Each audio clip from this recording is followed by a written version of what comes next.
Doxin Webster.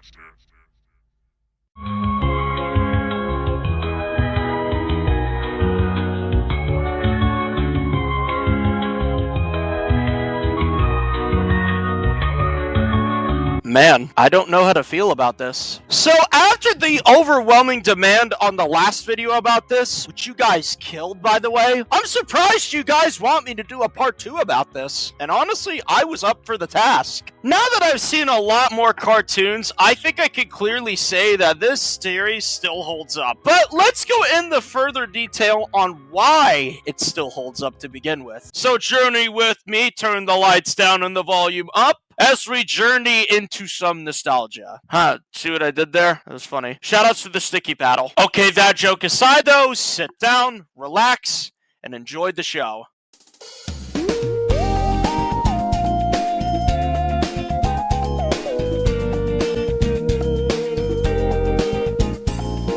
So the first part that we're going to go over is something Sony recommended, and that would be Lupin's Tales. Now, I actually watched this show a while ago when it first came out, and let me tell you this, it was interesting to say the least. So it usually follows the story of Lupin and the narrator. Lupin being the little wolf that the narrator accompanies with. Oh, Lupin, are you sure about this?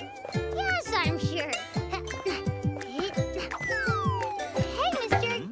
Borrow your pot of paint? Go ahead. And I gotta say, that's a pretty nice duo right there. I can't lie, I actually got interested in where it was going with the show. It kinda reminds me of those Pikachu shorts, which I actually will talk about in a separate video. Basically, in each episode they run into a problem and they have to fix it. Kinda like how Thomas did in his episodes. We're gonna get back to that in 1 second. Now, it usually goes along like this in a really strange pattern. The character messes up, but at the end of the day, he realizes he has to do the right thing.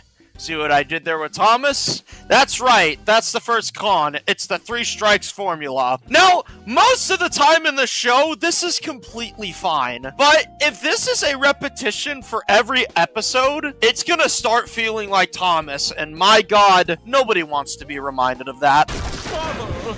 Gordon groaned. Oh, the indignity. Anyways, back to the pros. The art style is absolutely wonderful to look at. It has this whole paper vibe to it, which I think is really nice, kind of like how a fairy tale is told. It kind of reminds me of the way Kirby's Epic Yarn looked. And I gotta say, that's pretty good. I actually don't think this is a bad idea. The problem, however, is the way the characters act sometimes. Sure, Lupin acts fine for the most part, again, learning from his mistakes. The problem is, however, is he makes way too many. Again, 3-strike formula. Now, I wouldn't necessarily call this a bad thing, but when it's in every episode, or at least most of them, it can get really annoying. With all those pros and cons aside, though, I think this show, for the most part, is okay. It's not what it was made out to be beforehand, but on the other end, I think this show is absolutely spectacular. Its art style is neat,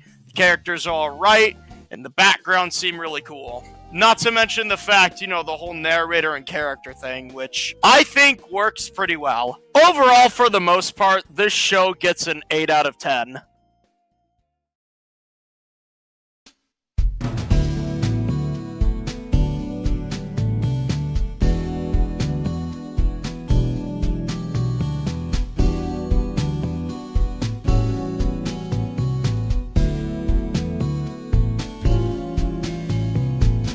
I've seen a little bit of this Oggy and the Cockroaches reboot, and dear God, was it weird to say the least. I'm not saying this was awful, I'm just saying compared to the original, this is pretty bad. It doesn't capture the golden light that the older series used to have. Like, remember when Oggy, you know, was with Jack, and they were actually a pretty good duo together? Well, here, Jack is just kind of a whiny baby. He's just not really that type of Jack anymore. Not to mention the fact the show's quality declined as well, which also sucks ass. But I am being a little too hard on the show. Generally, I don't know what happened to this. Like, for a show for people just watching it, it's fine, I guess. But for, like, long-time fans like myself, God, this show was awful. Even a 3D remake of the original would have been better. But hey, I feel like I can't really judge this considering I've seen the original way more than the reboot. But hey, that's where you guys decide in the comment section. And honestly, I don't know what else to say about this reboot. It's not really what I hoped it would be. And then there's a new character named Zaya. I don't know how to feel about her. She just kind of seems like a horn-in for that bulldog character. I'm not saying that that's a bad thing either. It's just the fact that I don't know why this was added. You could have added someone else, like Olivia or something. But to be fair, the show already did that beforehand, so it just seems really unnecessary. Overall, I think the reboot of Oggy and the Cockroaches is not as good as it once was.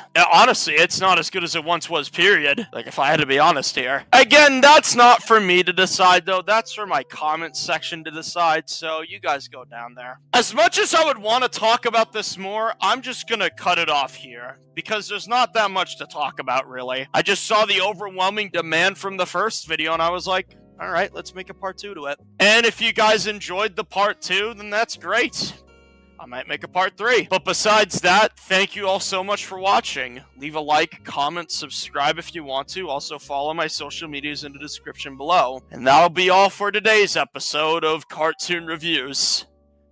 Or whatever this is, I don't know. Anyways, my broskies, I am Doxin Webster, and I will see you broskies later. Goodbye!